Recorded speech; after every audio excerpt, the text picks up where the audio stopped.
If there is any perk at all to Roman Reigns being a part-time champion, it's this.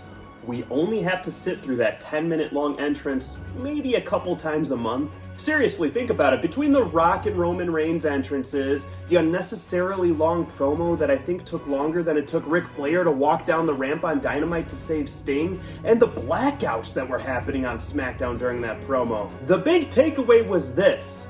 The Rock finally acknowledged Roman Reigns. We were waiting for it. It happened. The Rock laid down the gauntlet for a 2v2 Night 1 WrestleMania match with Roman and Rock versus Cody and Seth, and I think he's a fool for that. He should have took Cody up on the one-on-one. Doesn't he know that Seth Rollins is indestructible in kayfabe? Just ask Shinsuke Nakamura. He had a broken back for their whole feud and didn't sell a damn thing.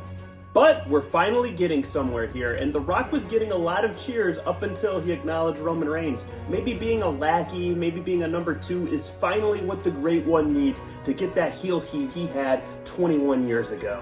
Dom Mysterio stepped up to Gunther on Raw, and I could just see his chest caving in before my eyes, just picturing those vicious chops from Gunther.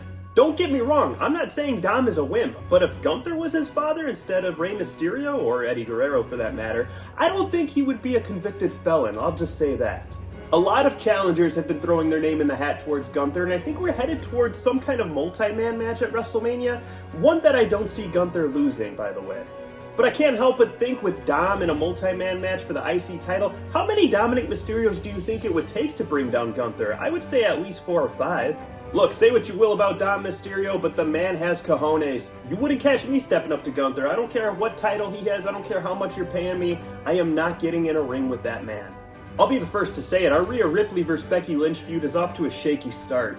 Why is Nia Jax involved in this feud? I thought she had her moment. She was done. You know what they're doing? They're using Nia Jax as a buffer because they're so afraid of having 2 baby faces have a match at WrestleMania. Hey, WWE, newsflash, it's actually awesome to have 2 baby faces have a match.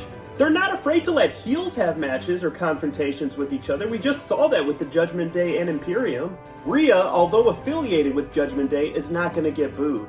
Becky Lynch, the man, she's got her legions of fans. She's not going to get booed. But you know what? That's okay. You don't need to insert Nia Jax. You don't need these outside interference angles.